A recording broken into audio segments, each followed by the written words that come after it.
Kimi deler koca dağ gürzü ile, adına Ferhat derler. Gün biter, Ferhat gider, adı kalır. Kimi yumruk kaldırır saltanata sazı ile, adına Haydar derler. Gün biter, Haydar gider, adı kalır. Kimi duvarları yıkar sözü ile, adına Nazım Hikmet derler. Ahmet Arif derler. Gün biter, Nazım gider, Ahmet gider, adı kalır. Adımız sorulursa eğer, hem Hasan hem Hüseyin, işimiz sorulursa her gün Ferhat, çilemiz sorulursa eğer, her gün Pir Sultan Abdal gider.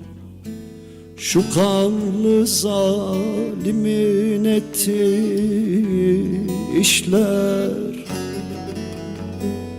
garip bülbül gibi zar eyler beni. Yağmur gibi yağar başıma taşlar. Dostun bir fiskesi yareler beni. Dost beni, yar beni, dost beni.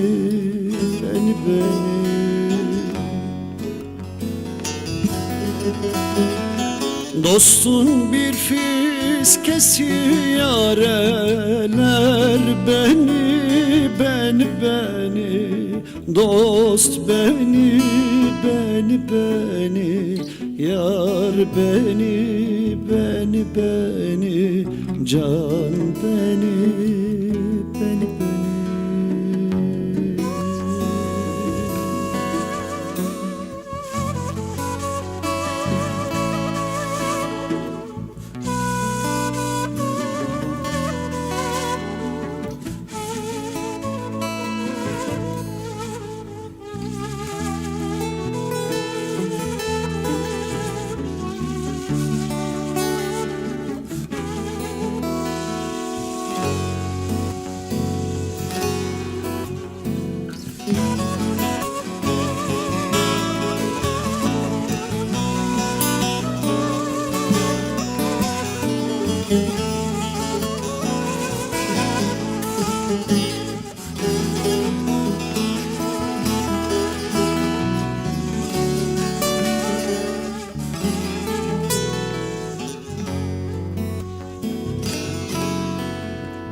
Dar günümde dost düşmanım belli oldu. On derdim var ise şimdi el oldu. Ecel fermanımı boynuma taktı. Gerek asa gerek vuralar beni. Dost beni, yar beni, dost beni.